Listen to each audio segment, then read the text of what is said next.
مکی صورت ہے، اس کا ربط پہلے کے ساتھ کہ دشمن تباہ ہو گیا، کیوں تباہ ہوا؟ توحید کے مخالفت کی وجہ سے۔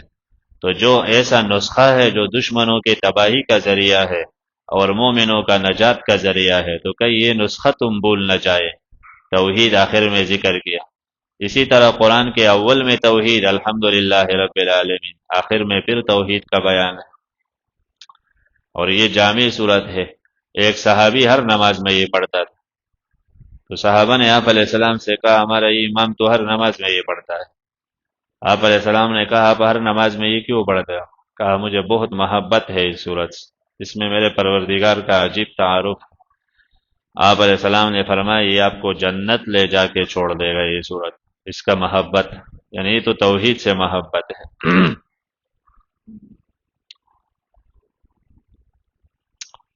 اس میں کامل توحید ہے۔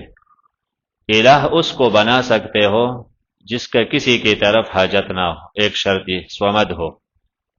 تو دنیا میں ایسا کوئی ہستی ہے جس کی ضرورت نہ ہو کسی کو، ہر ایک محتاج ہے۔ ایک دوسرا، الہ بننے کے لیے ضروری ہے کہ نہ وہ کسی سے پیدا ہو نہ اس سے کوئی پیدا ہو، اس لیے جو پیدا ہے وہ بھی عاجز ہے، جس سے کوئی پیدا ہوتا ہے وہ بھی محتاج ہوتا ہے، تو الہ نہیں ہو سکتا۔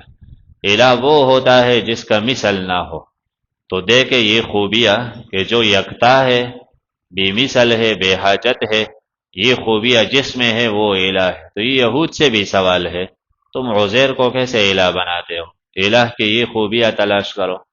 عیسیٰ علیہ السلام کو کیسے الہ بناتے ہو؟ وہ تو بے نیاز نہیں، محتاج ہے۔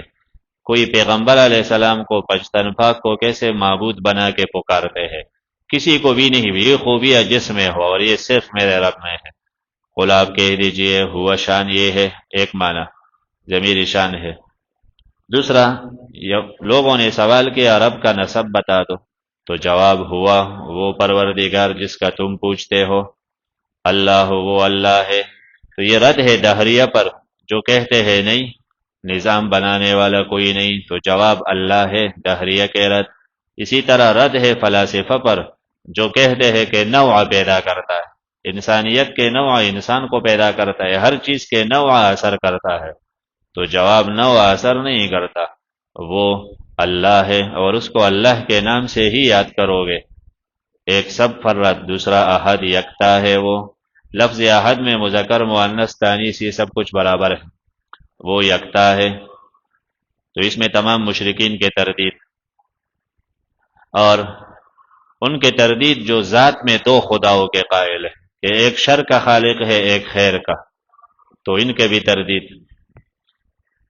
اللہ الصمد، اللہ بھی نیاز ہے، تو رد ہے ان کا جو اللہ کی صفات مخلوق کو دیتے ہیں کہ اللہ کی نازنین ہے، تو اللہ کسی کا محتاج نہیں۔ صمد وہ ذات ہے جس کا علم بہت وسیع اور جس کا قدرت نے ہر چیز پر احاطہ کی ہو۔ یا صمد ما یسمد الیہ فی الحوائج، کہ ہر حاجت میں لوگ اس کے طرف رجوع کرتے ہیں۔ تیسرا، صمد کا جامع معنی یہ ہے جو سب معنیوں کو شامل ہے۔ صمد کے بہت سے معنی ہیں، جامع معنی یہ کہ المستغنی عن کل احد والمحتاج الیہ کل احد، جو ہر ایک سے بے نیاز اور کوئی اس سے بے نیاز نہیں ہے، ہر ایک اس کا محتاج ہے، وہ کسی کا نہیں، وہ صمد ذات ہے۔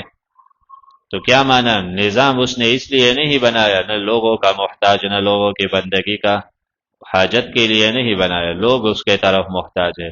لم یلد ولم یولد، لم یلد نہ اس نے کسی کو جنا، ولم یولد نہ اس کو کسی نے جنا، تو اولاد حقیقی کے بھی نفی ہے کہ توالد تناسل نہیں ہے اس کا، اور نہ وہ کسی کا نائب ہے نہ اس کا کوئی نائب ہے، تو اولاد مجازی کے بھی نفی ہے۔ اس سے کوئی پیدا نہیں ہے، نہ اس سے کوئی پیدا ہے، کیوں؟ اس لیے کہ لم یکن لہ، نہیں ہے اللہ کا کفوا احد، ہمسر کوئی اس کا ہمسر نہیں، تو کوئی اس کا ہمسر نہیں۔ رشتہ ہونا، رشتہ کف میں ہوتا ہے، جب اس کا کف نہیں ہے، مثل نہیں ہے، تو اولاد کیسے پیدا ہو، رشتہ کیسے ہو؟ ولم یکن لہ، نہیں ہے اللہ تعالیٰ کا کفوا احد، ہمسر کوئی، اس کا کوئی ہمسر نہیں۔ یہ آخری دو صورتیں جس میں ایک صورت ابھی پڑھ لیتے ہیں، اس لیے کہ عصر کے بعد پھر وقت اتنا نہیں ہوتا، تو ایک صورت رہ جائے گا۔